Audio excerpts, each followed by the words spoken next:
দেশনেত্রী বেগম খালেদা জিয়া অত্যন্ত সংকটাপন্ন অবস্থায় রাজধানীর এভারকেয়ার হাসপাতালে সিসিউতে চিকিৎসাধীন রয়েছেন। তাকে নিয়ে আর কোনো আশা দেখছেন না চিকিৎসকরা।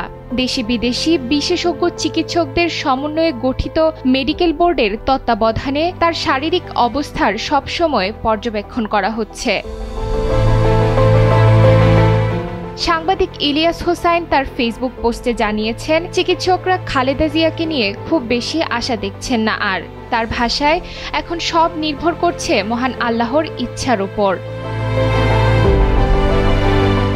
পোস্টে তিনি বিএনপির ভারপ্রাপ্ত চেয়ারম্যান তারেক রহমানের প্রসঙ্গও তুলেন। ইলিয়াস জানান, এমন কঠিন সময়ে তারেক রহমানের দেশে ফেরার কোনো প্রস্তুতি তিনি দেখতে পাচ্ছেন না। তিনি প্রশ্ন তোলেন, আপনি দেশে গেলে কে মেরে ফেলবে আপনাকে? প্রয়োজনে স্ত্রী ও মেয়েকে লন্ডনে রেখে দেশে ফেরার আহ্বান জানান তিনি। ইলিয়াস হোসাইন আরও লেখেন, লন্ডনে অবস্থান করে তারেক রহমান যেমন ব্যক্তিগতভাবে তেমনি দল হিসেবেও লাভবান হচ্ছেন না।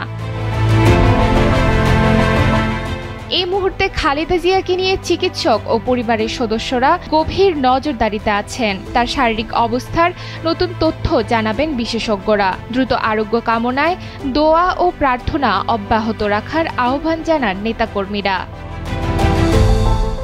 ডেস্ক রিপোর্ট, সময়ের আলো।